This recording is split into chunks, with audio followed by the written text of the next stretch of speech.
Hello everybody! Today we're gonna make a Metro Boomin type beat and a Weeknd type beat. And I'm really into this new Metro Boomin and the Weeknd song. It's not really new right now.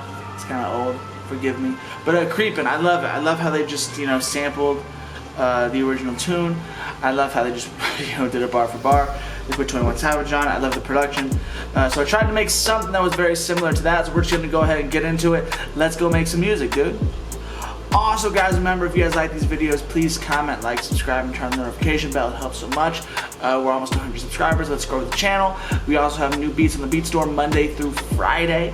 That's at 𝐦𝐤𝐤 on BeatStars. Also at 𝐥𝐢𝐤𝐤.me/producer, and that'll be right here. So, yeah, man. Love y'all. Let's get into the video. Alright, y'all, so we're going to get into this really quick. Here is my beat. It's Follow You. And I based it off of Creepin', so we're just going to go ahead and play the chorus part of the beat first. I'm going to kind of break down how I did this. So here's what we end up with.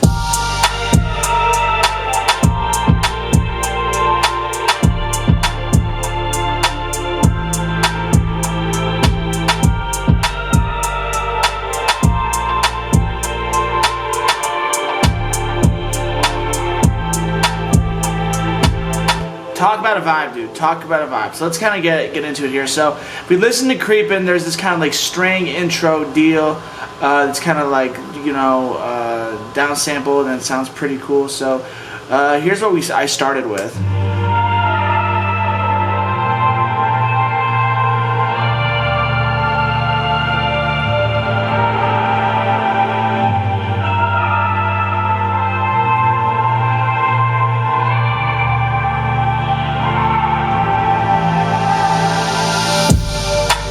We get into the verse there. So let's kind of break this down. So first off, what we started with was a Mellotron, and we are using I believe the stereo strings preset.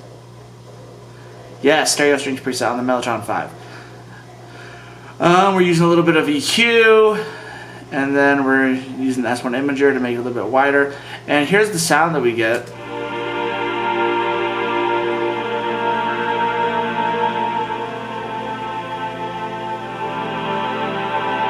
And the chords are going to be G minor 7, B flat major 7, D minor 7, A minor 7.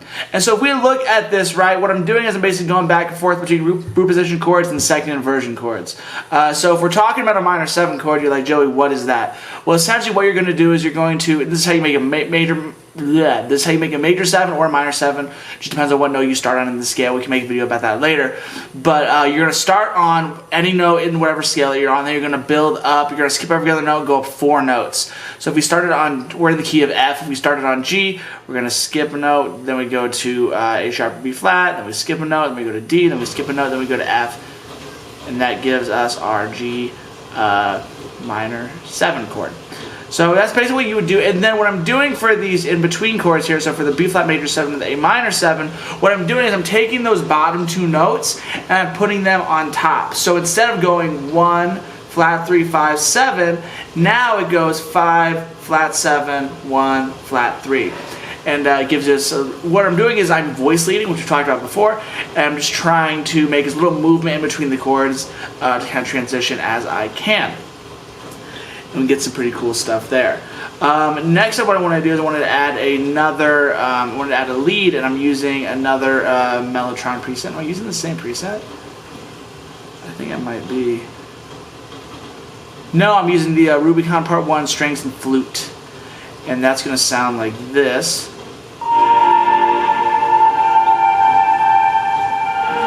So what I'm doing there is, again, some EQ. There's a little harsh thing in it that I took out. And then I'm using the shaper box. I want some movement here. I love to give some auto pan to my leads. It makes it give a little more movement, and I think it just sounds super, super dope. So I'm using the shaper box to do some panning. You use the pan man. You can do it by automation. You can do it however you want. But that together, we get something like this.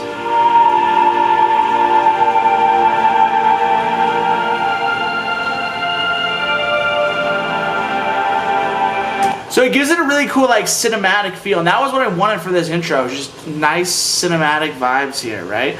As far as the bass goes, that's next. All I'm doing here is using the root notes. G, A sharp, B flat, D, and A.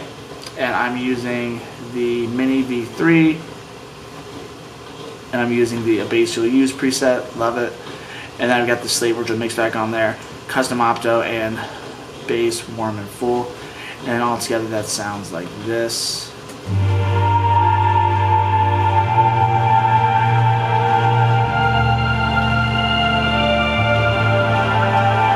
Sounds super, super nice. And then what I do is I put a vocal on top and pitch it all up, and it sounds like this.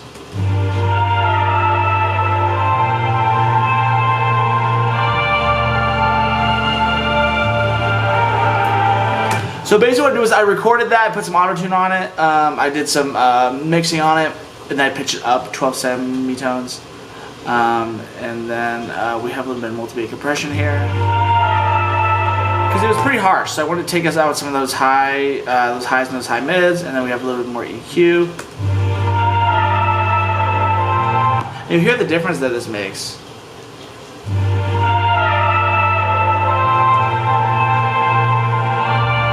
It just pushes it to the back, right?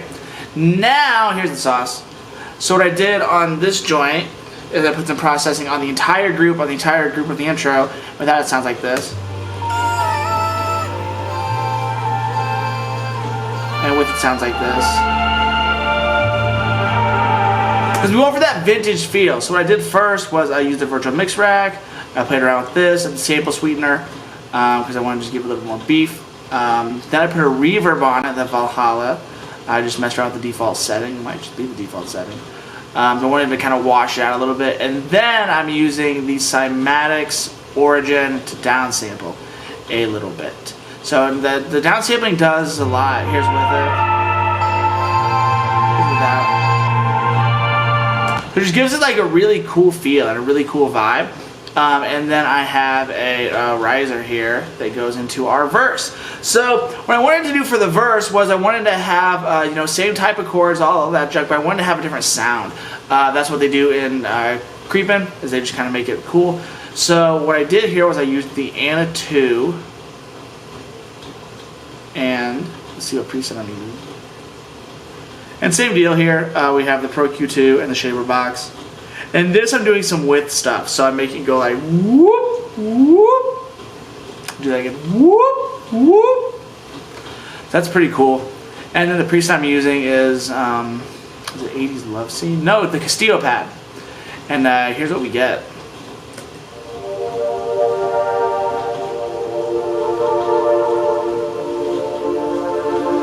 So we got that right there. Now you notice I took it the vocal here because I don't want that vocal to come in again until the hook.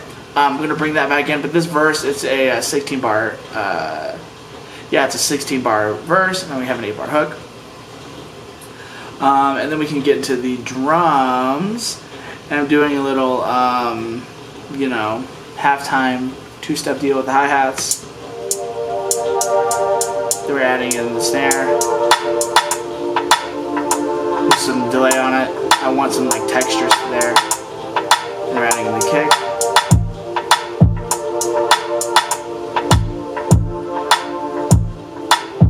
And again, I always say this is the sauce, man. Use the millisecond knobs. The hats are up 7 milliseconds, the snare is up 8. And just play with it until you get a cool pocket. That's really all that I do. And then I'm using my good 808 preset with the bass, warm and full. And then with that, we get something like this.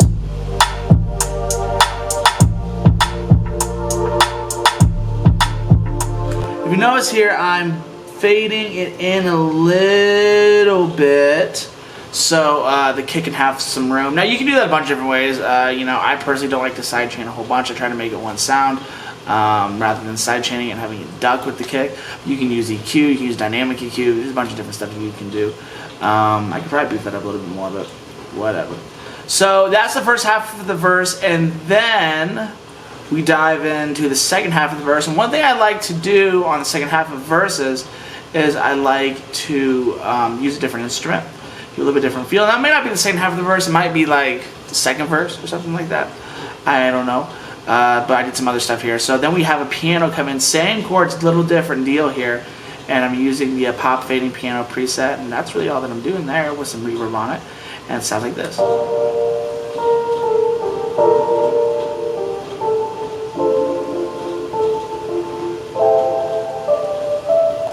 with everything it sounds like this.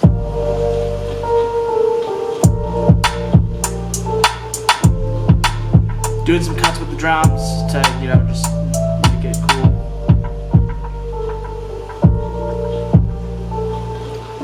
And then it goes into the chorus, and I'm bringing in this stuff again.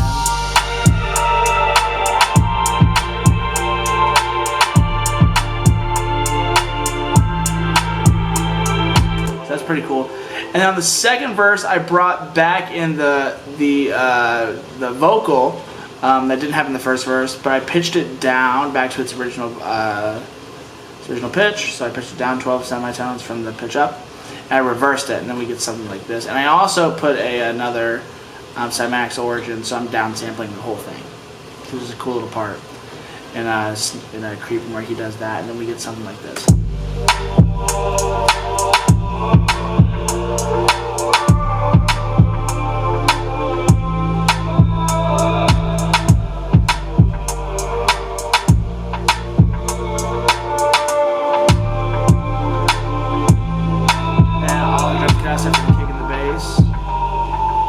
And it gives like that little like floating feel there, right? Which is pretty cool. And then all the drums come out here.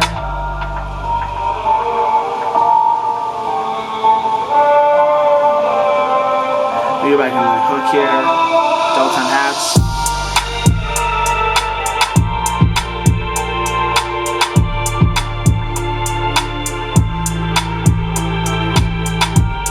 So that's how I did. That's how I made this Metro Boomin / The Weeknd type beat.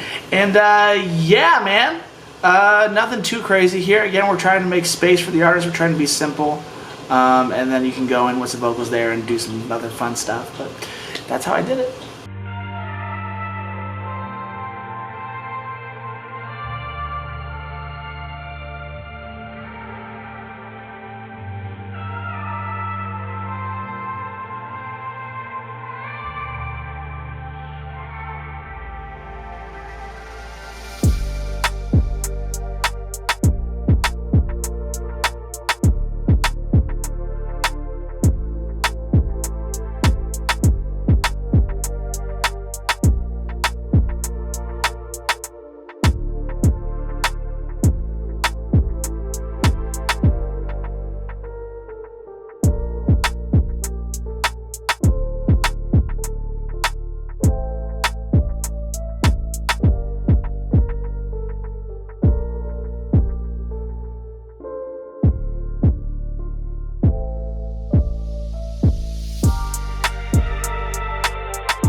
Alright, so hopefully y'all like that. This is how to make a Metro Boomin / Weeknd type beat. My name's 𝐤𝐤𝐤. If you guys like this, please like, subscribe, turn on the notification bell, leave a comment, tell me what y'all are working on.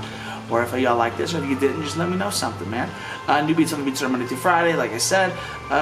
Yeah, I love you guys, and let's play the beat out, and I'll catch y'all next week.